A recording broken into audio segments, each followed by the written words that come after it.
बड़ा business consultant. Sir, मेरे prospect पूछते हैं बड़ा बिजनेस से रेगुलरली कमीशन मिलता है कि नहीं, और ये कमीशन का हिसाब किताब कैसे रखा जाता है, और इसके रिगार्डिंग कोई अगर सजेशन या कोई कंप्लेन अगर करने के लिए कैसे रजिस्टर किया जाता है। अच्छी बात है, मैं इसका उत्तर देता हूँ आपको। इसलिए पहले पिक्चरों में बोला जाता था ना बाप बड़ा ना भैया, सबसे बड़ा रुपया। रुपये की बात जरूर होनी चाहिए कि पैसा कैसे मिलता है, क्या हिसाब किताब होता है, कौन देता है, मुझे लेने का तरीका क्या है, मुझे साल में मिलता है, 6 महीने में मिलता है, महीने में मिलता है। मैं आपको इसका उत्तर दे देता हूँ। आपको महीने में 4 बार पैसा मिलता है। हमारा महीने के में 4 बार आपको पे आउट का सिस्टम है। इसलिए आपका वर्किंग कैपिटल हमेशा अच्छा रहता है, हमेशा आपके अकाउंट में पैसा रहता है। इसके लिए फाइनल पे आउट में अगर कुछ कमीशन बच भी जाता है आपका, कहीं पे कुछ कमीशन कम ज़्यादा भी हो जाता है, तो महीने के एंड में, महीना ख़त्म होने पे उसका एडजस्टमेंट भी किया जाता है। आपका stock accounting, inventory accounting, customer billing, आपका कलेक्शन, आपका रिसीवेबल, आपका पेएबल, ये सारी चीज़ें हम आपको आपकी एक प्राइवेट ऐप बना के दी, उसको बोलते हैं वन ऐप। वन ऐप का मतलब है ये वन ऐप है, एक ही ऐप है, इसमें ही सब कुछ होगा आईबीसी का। इसी में आईबीसी सीखेगा भी, इसी में कमाएगा भी, इसी में लीड्स डालेगा भी, इसी में वो कई कंप्लेंट भी डालेगा, इसी के अंदर उसकी ट्रेनिंग भी होगी, इसी के अंदर उसका कोच भी होगा। उसकी सारी दुनिया इस वन ऐप के अंदर रहेगी।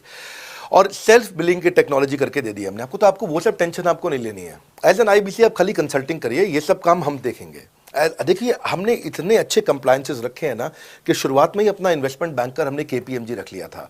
अर्नस्ट एंड यंग दुनिया की 3-4 सबसे बड़ी कंपनीज हैं ये ऑडिट की। जब मेरे को टैक्स मैनेजमेंट अपना कराना है तो मैं अर्नस्ट एंड यंग से कराता हूँ, कि दुनिया की टॉप 3 कंपनीज में से एक है। इनको बिग 3, बिग 4 बोला भी जाता है, पूरी दुनिया के अंदर बोला जाता है। अब ईएनवाई को मैं किसी लोकल टैक्स कंसल्टेंट के साथ काम करता तो शायद मेरा बहुत सस्ते में काम हो जाता। कोई भी लोकल साउथ दिल्ली का, मुझे अच्छा साउथ दिल्ली का बढ़िया टैक्स कंसल्टेंट ले लेता। लेकिन मैंने रखा कि दुनिया के टॉप 3-4 के साथ काम करूंगा। जब मेरे पे कोई सवाल कभी भी ना उठाए जीवन के अंदर, हमेशा काम टॉप क्लास करके दूंगा। ए कैटेगरी, मुझे बी कैटेगरी पसंद नहीं है। मैं जो काम करता हूं उसमें मुझे नंबर 1 रहना पसंद है। क्षमा चाहता हूं, दी ओनली 1 रहना पसंद है। तो हम लोगों ने ऐसा ही किया कि रियल टाइम कमीशन दिया, कंप्लेंट मैनेजमेंट सिस्टम बना दिया। अगर आपका कोई सुझाव है, कोई फीडबैक है, कोई क्वेश्चन है, कोई कंप्लेंट है, हमारा 98.5 आउट ऑफ 100 कंप्लेंट्स या रेजोल्यूशन सेम डे खत्म हो जाती हैं। हमारा टारगेट है कि हम रोज रात को, आज के दिन तक, सुबह से शाम तक की जितनी भी कंप्लेंट, सजेशन, क्वेश्चन, डिस्कशन आए वो रात भर तक खत्म होकर जाए। लेकिन फिर भी अगर कुछ बच भी जाते हैं तो हमारा इस समय करंट रेट चल रहा है 98.5 आउट ऑफ 100, यानी कि 100 में से 98.5 कंप्लेंट्स या सजेशन या डिस्कशन या क्वेश्चन रिजॉल्व किए जाते हैं, और 1.5 बचता है जो अगले दिन तक जाता है। वो भी इसलिए कई बार कि कोई रात को लेट हो जाती हैं कुछ, तो हम तारीख बदलने से पहले, 12 बजने से पहले पहले से ख़त्म करना होता है। फिर भी बावजूद इसके अगर कोई तकलीफ रह जाती है तो हमने एक ई क्यूब लॉन्च किया है। ई क्यूब क्या होता है? Empathetic execution of exception. आप ऐसे समझिए कि सारी कंप्लेंट्स तो रिजॉल्व हो जाती हैं, पर कोई अजीब सी ऐसी नई कंप्लेंट आ गई जो हमारी किसी पॉलिसी में ही नहीं है। आज तक हमारी 742 पॉलिसीज बन चुकी हैं, 742 प्रोसेस डॉक्यूमेंट बन चुके हैं।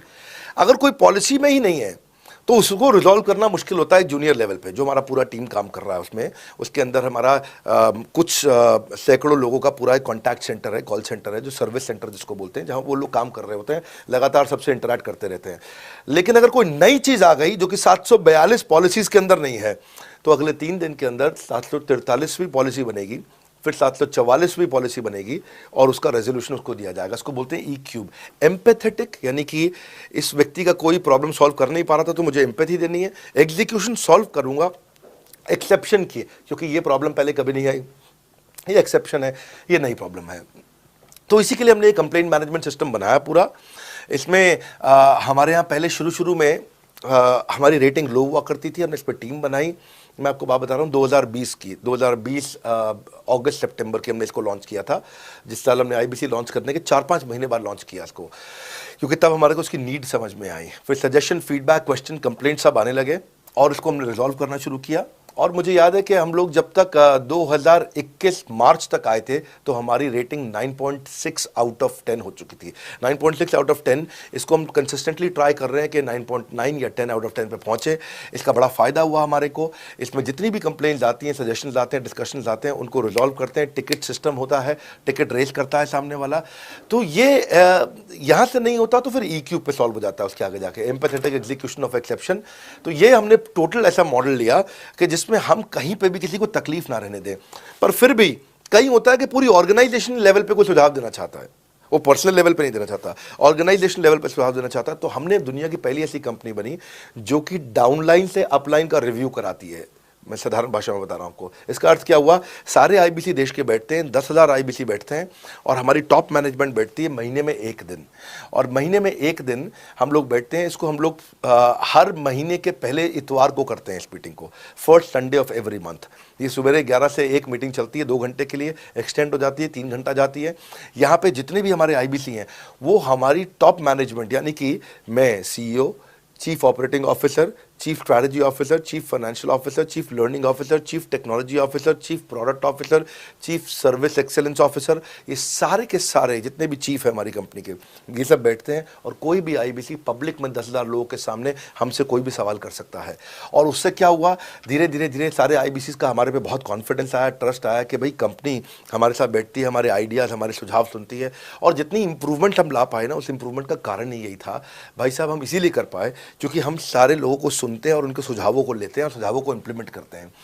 हर बार इतने सुझाव आ जाते हैं, इतने सुझाव आ जाते हैं।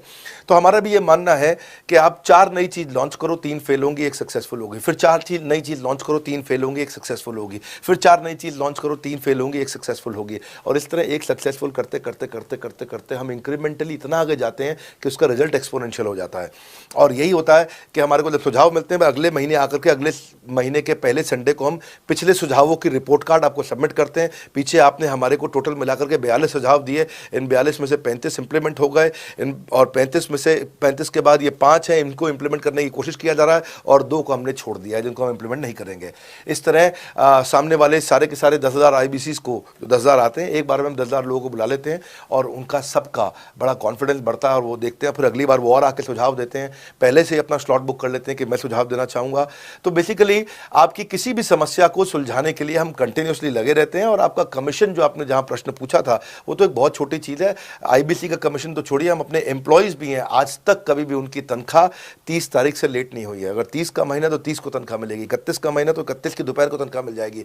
अगर ये फरवरी का महीना 28 का है तो 28 की दोपहर को मिल जाएगी। अगर 28 को संडे है तो 27 को मिल जाएगी। 27 को अगर 4th सैटरडे है तो आपको 26 को तनख्वाह मिल जाएगी। तनख्वाह भी हम कभी लेट नहीं होने देते, पेमेंट भी हम कभी लेट नहीं होने देते। ये हमारी कंपनी में एक कमिटमेंट है।